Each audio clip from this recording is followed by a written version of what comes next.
But you know what I don't understand from the Atleti point of view, and I know this is the mentality that El Cholo transmits to the team, to the dressing room. But you've got the upper hand. We in the last 10 minutes, you are putting them under pressure, and then Felipe goes and does what he did on Foden, which breaks the momentum that you had as an Atletico side, breaks the rhythm that you had. They were there, not for the taking City, but they were clearly under pressure. And then that stops all that momentum. And then you go into a fight and you go into this crazy, 5-7 minutes. But just think, okay, Felipe gets the ball. If you don't kick Foden. I think you make a great point there, because logic suggests, dudes, you guys are the ones who need to score. Yeah. Keep the pressure up, get the ball back and play quickly. If anything, it was City. And I think there was some time wasting quite evidently from City going on as well. Yeah, understandably. Yeah, of course. I'm not 100% though on the Felipe one. I've seen this again. Felipe goes to win the ball from Foden, and right? He does. And he wins the ball. Yeah. That's not the foul. No. I watched that bit actually on his television. Heard Glenn Hoddle say, "Oh look, he kicks out of him as he's getting up." I don't think he kicks out at Foden at all. I'm it not looks sure like he swings his leg. To be fair, it looks like. But he's sliding and he's getting back up. He's not going to do any damage. If Foden was hurt, and I say if judiciously, he hurt himself because of the sloppy way he came back down. He didn't land properly, right? I mean, that was pretty obvious. Yeah. That's not down to...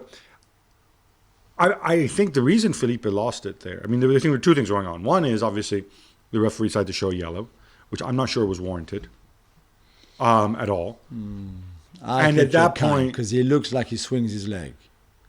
We had Johan Joru, the former Arsenal defender and Swiss international, on French TV, and he said, trust me, I've done those tackles, and I've followed through like that, and I've swung my leg. I know exactly what Felipe was trying to do. Okay. And maybe... You know what? If that's the case, I haven't played at Johan Giroux's level. But you know what I mean? Level. No, but I'll say this. If this is the case, then I think you need to praise the referee for that. People always talk about referees, they don't understand the perspective of footballers, blah, blah, blah, right? Yeah. So that part, fine. Afterwards, Phil Foden, however hurt he was, he makes sure that he rolls, which... Again. And he rolls back on the pitch. And like, this is all these distinctions about, it's a foreign thing, blah, blah, blah. I think in modern football, these differences have waned, right? Yeah, completely. Foden knows what he's doing. He says, what is the worst thing that can happen if I take an extra roll onto the pitch? Nothing, right? Maybe I'll get booked. That's the worst possible thing that can happen to me, but we're going to waste more time. Yeah. And I'm not going to get up on my high horse because Atletico Madrid does the exact same thing. Yeah. Most teams in that situation would do the exact same thing. Yeah. Equally, Savage coming over... I think that's the thing. I wonder even if Felipe gets sent off, if Savage doesn't start the brawl. 100%. I'm not sure Felipe gets booked I if agree. Savage doesn't do that. With you. And Savage is going over and he's telling him to get up and he's telling him to get off the pitch, right? Well, he's carrying it, trying to carry him. Obviously, Savage goes and manhandles him like a psychopath, frankly, right? And that is, I think, what inflames the whole situation further. Completely. There is a school of thought that says, well, they know that they're going to add 1 billion minutes of extra time, so it's okay because you get the psychological edge. You get into Foden. I don't buy that at all. Me neither. I don't buy that at all. Me neither. You had the pressure. This gave everybody at the back for City a breather. This allowed them to regroup. Yeah. And to get even more resilient, more together.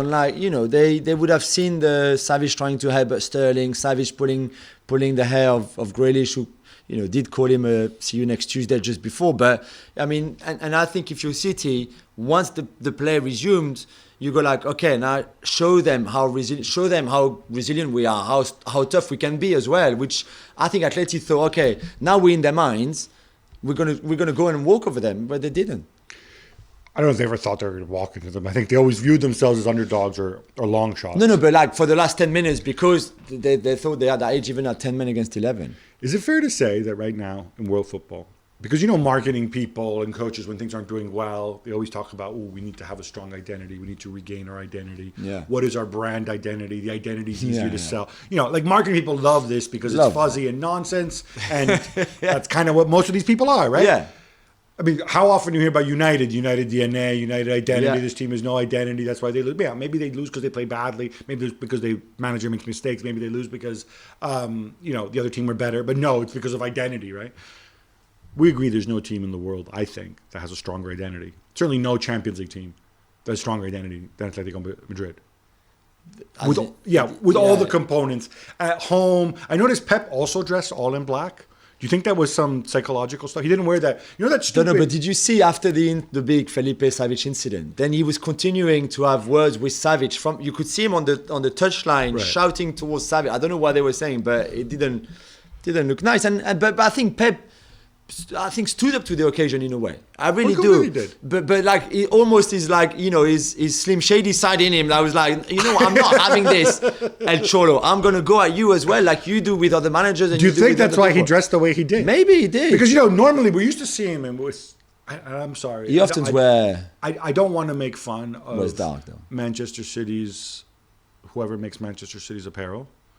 But that hoodie that he wears, the one that says MDCR on the back. So the Manchester, yeah. What the hell? What is it? What is like? It's one of the new. Yeah, it's the. What is it? What does that mean? Line. MDCR. What does it stand for? So Manchester instead of Manchester. Manchester, like from like the music and the the 90s? Scene. I think the vibrant scene, stuff like that. And this is an official Manchester City, and he likes that to represent the city, I think. But you don't. You represent the club, not the city. There's another club in the city. I know, but there was a few people on the train back on Sunday after the game against Liverpool that were wearing the same jumpers and stuff. I preferred his outfit. I much preferred what he wore when he tried to out Cholo El Cholo, dressing up all in black and being like, I thought that had metaphoric value. From Simeone though, like we disagree on this. You disagree on his game plan. Do you agree that they executed their game plan well? But they lost, Gab. They lost. Stop with this. It was the right approach, and they did it well. They didn't do it well. They lost. They knocked out. They lost to a better team with better players and a better manager. It didn't work. So what? Yeah, okay. Tried something. So then every time you lose, it didn't work. It's because you have the wrong plan. No, okay, I got it. But you can't tell me this was the right plan when Tuchel had the right plan and he almost worked out. And in that case, I said yes. Okay, he got it right. But don't tell me El Cholo got it right. Well, thank you very much for watching ESPN on YouTube. For more sports highlights and analysis, be sure to download the ESPN app. And for live streaming, premium content, and let's not forget as well, ESPN FC 7 days a week. Subscribe to ESPN Plus.